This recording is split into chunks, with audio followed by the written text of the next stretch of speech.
विमल में गुलिस्तां के ये कुछ लजीज फरिश्ते जब साथ घुलें तो जी ललचाए और दिल कहे कि स्वाद की जुबान में खुद को ऐसे डुबाऊं कि निकल ना पाऊं। विमल की जुबान कुछ है ही ऐसी, मानते हैं? विमल, बोलो जुबान कैसी?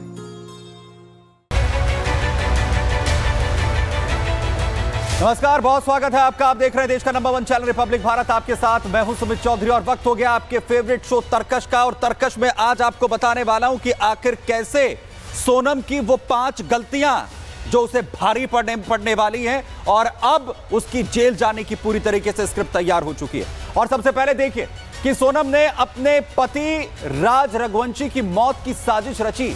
इसे लेकर लगातार खुलासे हो रहे हैं। सोनम ने कभी अंदाजा नहीं लगाया था कि उसकी साजिश का राज फाश हो जाएगा, लेकिन आखिर कौन सी वो गलतियां थी जिसने सोनम को जेल की सलाखों के पीछे पहुंचा दिया है? इसकी पूरी कहानी आपको दिखाते हैं।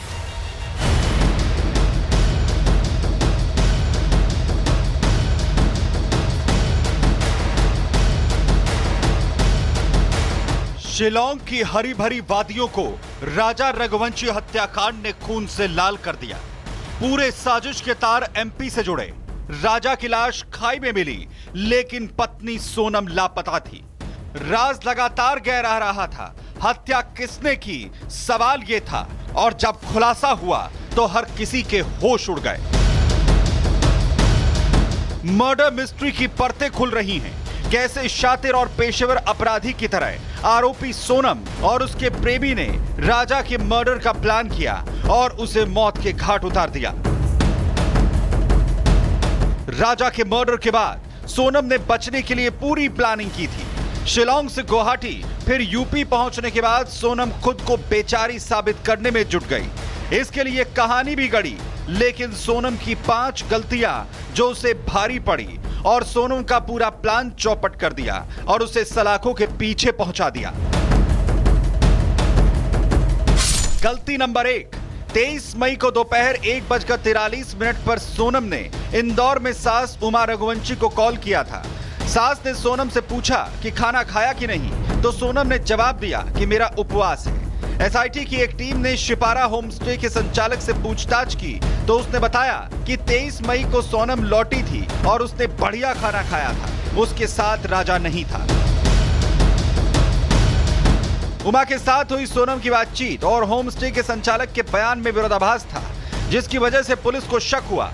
राजा का परिवार आरोप लगा रहा है कि सोनम की मां को सब कुछ पता था।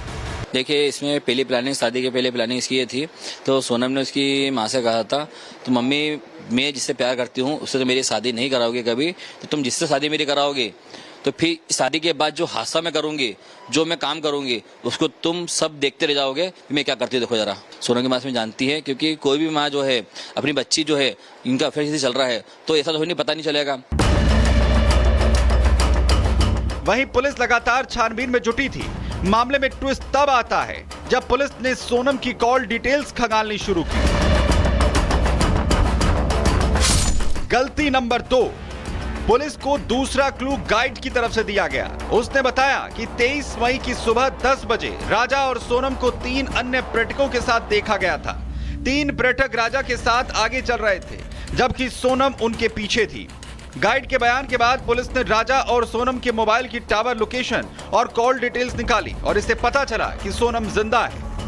राजा की पोस्टमार्टम रिपोर्ट में मरने की टाइमिंग और सोनम की सास से बातचीत की टाइमिंग से यह भी पता चला कि 23 मई दोपहर 1:43 पर सोनम ने अपनी सास से बात की थी और इसके आधे घंटे के दौरान राजा का कत्ल कर दिया गया था। उसको मना कह देना था कि मेरे को राजा पसंद नहीं है या राजा से शादी नहीं करना। और अगर ये भी नहीं कह पा रही थी तो उसको ये बोलना था कि है ना राजा, तुम ऐसा बोल दो कि मेरे को सोनम पसंद नहीं है, तो कुछ भी बात करके टाल देते। हम उसके घर वाले को बताते भी नहीं कि तुम्हारी लड़की ने हमको ऐसा बोला, तो कम से कम आज हमारा लड़का जीवित तो होता। बताया जा रहा है कि पति की हत्या के बाद जांच के एक एक पहलू पर सोनम नजर रख रही थी। जैसे ही उसे पता चला कि उसके प्रेमी राज कुशवाहा को पुलिस ने इंदौर से गिरफ्तार कर लिया है तो वो टूट गई। उसे पता चल गया कि अब उसकी करतूत का पर्दाफाश होने वाला है। सोनम को राज कुशवाहा की गिरफ्तारी की खबर भी एक दोस्त ने फोन पर दी थी और उसके बाद उसने उत्तर प्रदेश के ढाबे में पहुंचने की कहानी बुन डाली। दरअसल सोनम की प्लानिंग राजा को पहाड़ी पर ले जाकर धक्का देने की थी, जिससे सबको यह घटना एक हादसा लगे। लेकिन आरोपी राजा के विरोध करने की वजह से धक्का देने में कामयाब नहीं हो पाए। राजा आरोपियों पर भारी पड़ने लगा और सोनम की प्लानिंग फेल हो गई, जिसके बाद सोनम के इशारे पर आरोपियों ने राजा पर धारदार चाकू से वार कर दिया। सोनम ने हत्या करवाई तो सोनम को फांसी होना चाहिए। सोनम को क्यों, सोनम के साथ जो जो जुड़े हैं, जिसने साजिश रची थी, उनको सभी को फांसी होना चाहिए। मेरा सरकार से एक ही निवेदन है कि मेरे बेटे को इंसाफ दिलवाओ। राजा रघुवंशी मर्डर केस की एफआईआर की कॉपी सामने आई। एफआईआर के मुताबिक राजा की सोने की चेन, सोने की एंगेजमेंट रिंग, शादी की अंगूठी, सोने की ब्रेसलेट और नकदी से भरा पर्स गायब था। सोनम और बाकी आरोपियों को शिलांग में अब उन सवालों के जवाब देने होंगे जो इस वक्त सबके जहन में हैं कि सोनम ने आखिर क्यों एक घर का चिराग हमेशा के लिए बुझा दिया। Bureau report, Republic Bharat. और अब सोनम का हिसाब हो रहा है। उधर आक्रांताओं के महिमा मंडन पर यूपी में रोक लगाई गई तो जमकर राजनीति होती हुई नजर आ रही। बहराइच में सैयद सालार मसूद गाजी की दरगाह पर लगने वाले मेले पर रोक लगा दी गई तो समाजवादी पार्टी को इसमें राजनीति नजर आने लगी। सीएम योगी ने साफ कहा है कि आक्रांता कोई भी हो, गाजी की वहां पर पूजा नहीं होनी चाहिए। यहां पर महाराजा सोहेलदेव की पूजा का वक्त है, उस पर अब बात होनी चाहिए।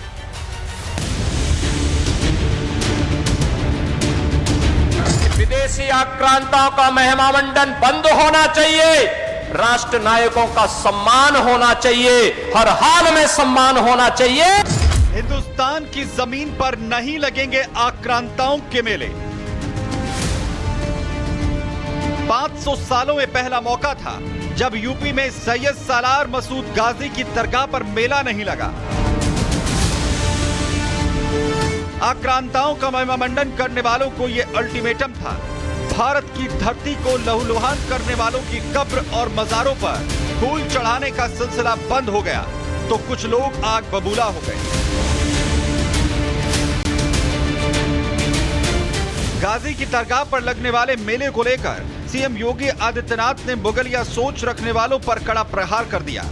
योगी आज बहराइच पहुंचे थे, वही धरती जहां अब तक आक्रांता सालार मसूद का मेला लगता था। योगी ने हुंकार भरते हुए कहा, बहराइच में मेला महाराजा सोहेलदेव के नाम पर लगना चाहिए, विदेशी आक्रांता सालार मसूद गाजी के नाम पर नहीं। उन्होंने कहा कि सालार मसूद का मेला बंद हो गया, इससे गुलामी की मानसिकता से मुक्ति मिल गई। विदेशी आक्रांताओं का महिमा मंडन बंद होना चाहिए। राष्ट्र नायकों का सम्मान होना चाहिए, हर हाल में सम्मान होना चाहिए। आज ही की तिथि है 10 जून 1934। 10 जून 1934 और 10 जून 1934 की तिथि पर जब महाराजा सोहेलदेव ने एक विदेशी आक्रांता, उन विदेशी आक्रांताओं को गाजर और मूली की तरह ऐसा काटा कि उसके बाद वो दुष्ट सालार मसूद यहां जिंदा पकड़ लिया गया और उसको सजा भी ऐसी हुई कि जो इस्लाम के अनुसार जहन्नुम में जाने की गारंटी देता है। इतना ही नहीं, मुस्लिम तुष्टीकरण की राजनीति करने वाली समाजवादी पार्टी पर भी सीएम योगी जमकर बरसे। योगी ने सपा पर सीधे जिन्ना वाला अटैक कर दिया। कहा, आक्रांता के नाम पर सपा वोट बैंक की रोटियां सेक रही है। मैं पूछना चाहता हूं आज इसी अवसर पर कांग्रेस को, समाजवादी पार्टी को, अन्य दलों को पूछना चाहता हूं, क्या किया उन्होंने? क्या किया उन्होंने? महाराज सोहेलदेव को क्यों नहीं सम्मान मिल पाया? क्यों नहीं सम्मान मिल पाया? आखिर महाराज सोहेलदेव के नाम पर यह भव्य स्मारक पहले क्यों नहीं बन पाया? उनके नाम पे मेडिकल कॉलेज क्यों नहीं बन पाए? उनके नाम पर विश्वविद्यालय पहले क्यों नहीं बन पाए? क्योंकि वोट बैंक की तो चिंता थी, लेकिन महापुरुषों का नाम अगर रख देंगे तो कहीं तुष्टीकरण की नीति फेल न हो जाए और मुस्लिम वोट बैंक के नाते वे लोग उन विदेशी आक्रांताओं के खिलाफ एक भी शब्द नहीं बोलते थे। योगी ने यह भी कहा कि सालार मसूद आक्रांता था, उसके नाम पर लगने वाला मेला गुलामी का प्रतीक है। बहराइच में काजी की नहीं, महाराज सोहेलदेव की पूजा और सम्मान होना चाहिए। योगी आदित्यनाथ के हमले के बाद समाजवादी पार्टी आग बबूला हो गई।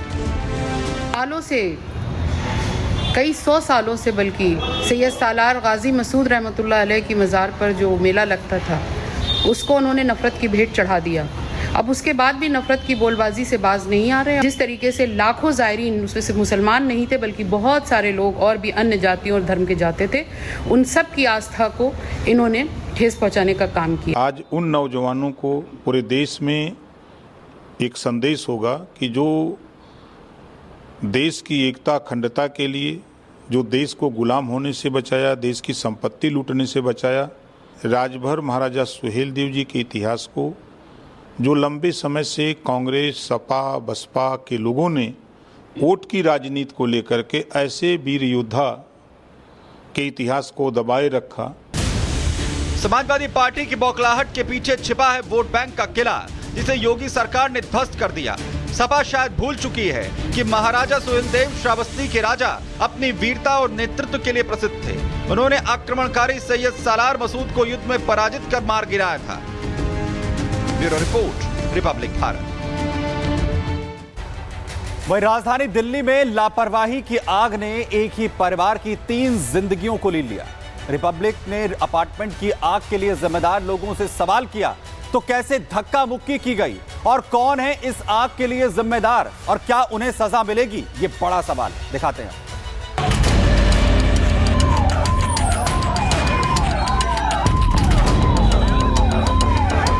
तीन लोग मर गए। आप आरडब्ल्यू से ना, आप आरडब्ल्यू से ना। धधकती आग और धुएं का गुबार। तस्वीरें दिल्ली के द्वारका की, जहां एक अपार्टमेंट में आग लगने से अफरा तफरी मच गई। आग इतनी भयानक थी कि आग ने 2 बच्चों समेत एक पिता की जिंदगी को ले लिया, जिसके बाद अपार्टमेंट के फायर सेफ्टी सिस्टम पर भी सवाल खड़े हो रहे हैं।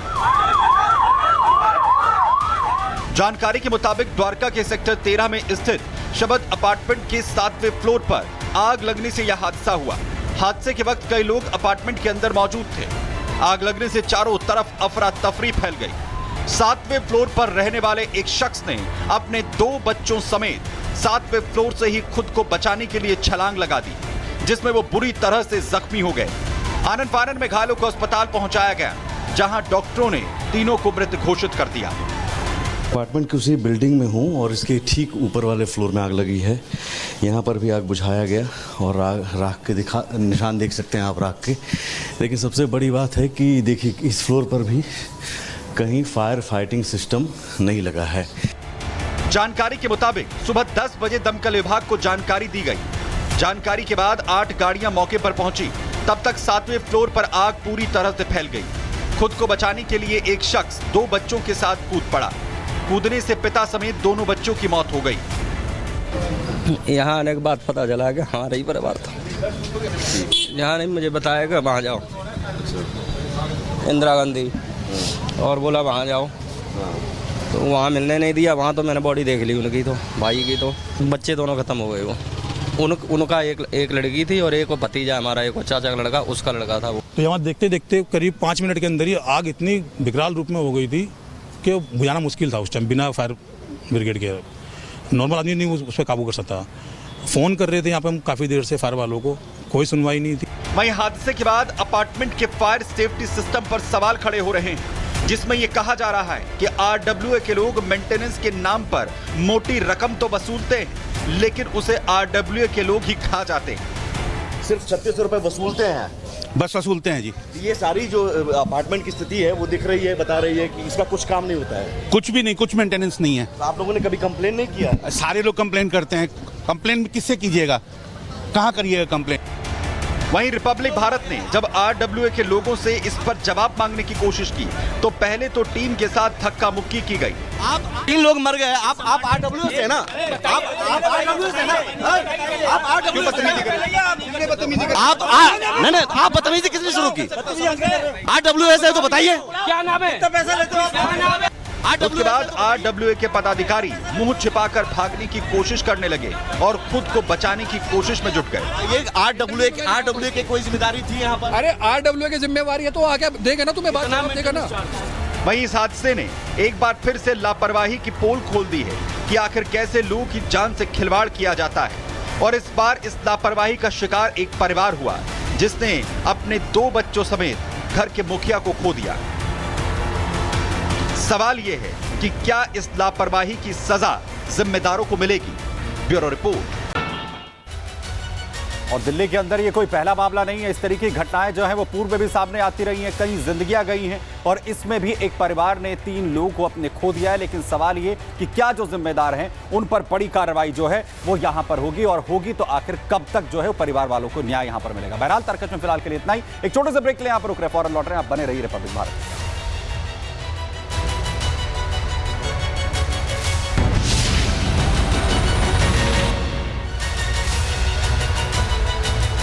विमल में गुलिस्तां की ये कुछ लजीज फरिश्ते जब साथ घुले तो जी ललचाए और दिल कहे कि स्वाद की इस जुबान में खुद को ऐसा डुबाऊं कि निकल ना पाऊं। विमल की जुबान कुछ है ही ऐसी, मानते हैं ना? विमल बोलो जुबा केसरी।